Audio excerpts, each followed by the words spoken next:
ధీరజ్లాల్ Hirachand Ambani December 28, 1932, July 6, 2002, 1958లో రిలయన్స్ ఇండస్ట్రీస్ను స్థాపించిన ఒక భారతీయ వ్యాపారవేత్త. అంబానీ 1977లో రిలయన్స్ను పబ్లిక్గా తీసుకున్నారు. 2016లో అతను మరణానంతరం భారతదేశపు రెండవ పద్మవిభూషణ్తో గౌరవించబడ్డాడు. వాణిజ్యం మరియు పరిశ్రమలకు ఆయన చేసిన సేవలకు అత్యున్నత పౌర గౌరవం. అంబానీ మార్కెట్ మానిప్యులేషన్, పన్ను ఎగవేత మరియు క్రోనిజం వంటి అనేక ఆరోపణలను ఎదుర్కొన్నారు. తొలి ఎదుగుదల ధీరూభాయ్ అంబానీ, మౌద్వానియా, బనియా కమ్యూనిటీ మరియు జమ్నాబెన్ అంబానీకి చెందిన గ్రామ పాఠశాల ఉపాధ్యాయుడు హీరాచంద్ గోర్ధన్భాయ్ అంబానీ కుమారులలో ఒకరు మరియు డిసెంబర్ 28, 1932న గుజరాత్ జునాగఢ్ జిల్లా, మలియా తాలూకాలోని చోర్వాడ్లో జన్మించారు. 12 అతను బహదూర్ ఖాన్జీ పాఠశాలలో చదువుకున్నాడు. అతను 1958లో ఏడెన్ను విడిచిపెట్టి, భారతదేశంలో తన సొంత వ్యాపారాన్ని టెక్స్టైల్స్ మార్కెట్లో ప్రయత్నించాడు. అతను పెట్రోల్ వెండర్గా గ్యాస్ స్టేషన్లో పనిచేసినట్లు కూడా చెబుతున్నారు. రిలయన్స్ ఇండస్ట్రీస్ స్థాపన అంబానీ భారతదేశానికి తిరిగి వచ్చి యెమెన్లో అతనితో నివసించిన అతని రెండవ బంధువు చంపక్లాల్ దమానీతో భాగస్వామ్యంతో మాజిన్ ప్రారంభించాడు. మాజిన్ యెమెన్కు పాలిస్టర్ నూలు మరియు సుగంధ ద్రవ్యాలను ఎగుమతి చేయవలసి ఉంది. రిలయన్స్ కమర్షియల్ కార్పొరేషన్ మొదటి కార్యాలయం మసీదు బందర్లోని నర్సినాథ వీధిలో ఏర్పాటు చేయబడింది. ఇది టెలిఫోన్, ఒక టేబుల్ మరియు 3 కుర్చీలతో కూడిన 350 చదరపు అడుగుల 33 మీటర్లు 2 గది. ప్రారంభంలో, వారి వ్యాపారంలో వారికి సహాయం చేయడానికి 2 సహాయకులు ఉన్నారు. ఈ సమయంలో, అంబానీ మరియు అతని కుటుంబం ముంబైలోని బులేశ్వర్లోని జై హింద్ ఎస్టేట్లో 2 పడక గదుల అపార్ట్మెంట్లో ఉన్నారు. 1965లో చంపక్లాల్ దమానీ మరియు ధీరూభాయ్ అంబానీ వారి భాగస్వామ్యాన్ని ముగించారు మరియు అంబానీ స్వంతంగా ప్రారంభించారు. ఇద్దరికీ భిన్నమైన స్వభావాలు మరియు వ్యాపారాన్ని ఎలా నిర్వహించాలనే దానిపై భిన్నమైన ఆలోచనలు ఉన్నాయని నమ్ముతారు. వివాదాలు మార్కెట్ మానిప్యులేషన్ ఆరోపణ 1988లో రిలయన్స్ ఇండస్ట్రీస్ పాక్షికంగా కన్వర్టిబుల్ డిబెంచర్లకు సంబంధించి హక్కుల సమస్యకు వ్యతిరేకంగా వచ్చింది. తమ స్టాక్ ధరలు 1 అంగుళం కూడా జారిపోకుండా చూసుకోవడానికి కంపెనీ అన్ని ప్రయత్నాలు చేస్తోందని పుకారు వచ్చింది. ఒక అవకాశాన్ని గ్రహించి, కలకత్తాకు చెందిన స్టాక్ బ్రోకర్ల సమూహం ది బేర్ కార్టెల్ రిలయన్స్ షేర్లను షార్ట్ సెల్ చేయడం ప్రారంభించింది.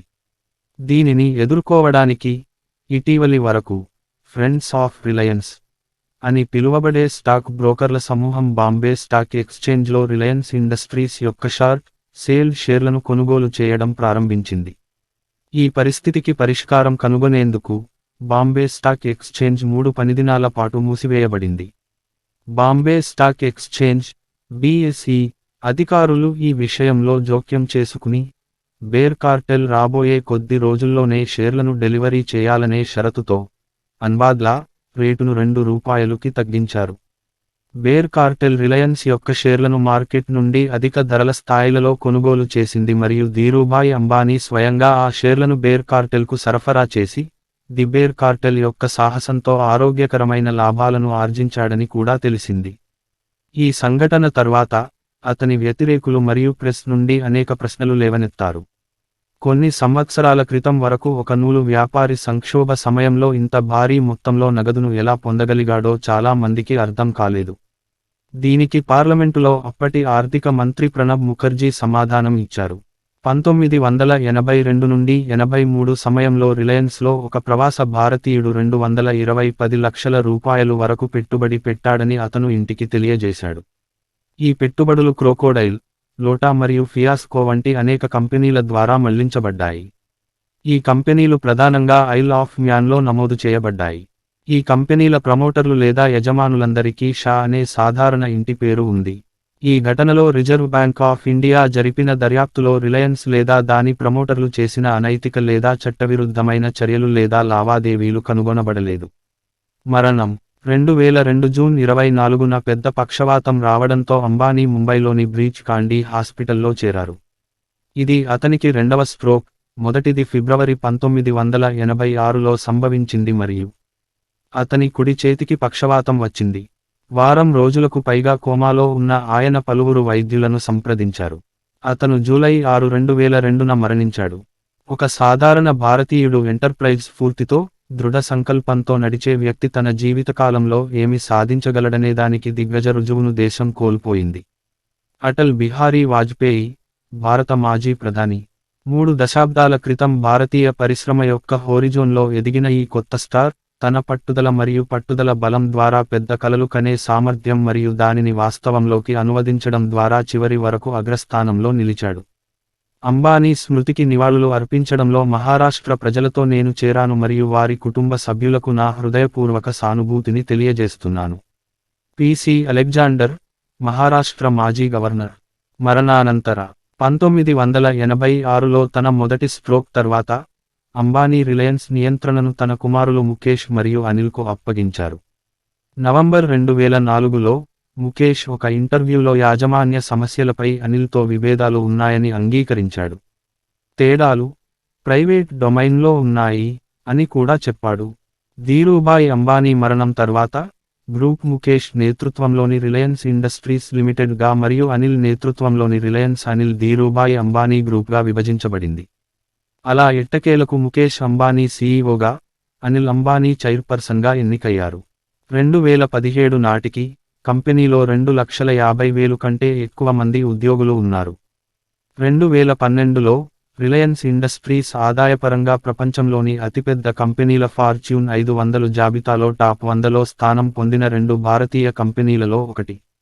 ప్రముఖ మీడియాలో 1988లో ధీరూభాయ్ అంబానీ యొక్క అనధికార జీవిత చరిత్ర, Hamish McDonald the polyester prince అనే శీర్షికతో, అతని రాజకీయ మరియు వ్యాపార విజయాలన్నింటినీ వివరించింది.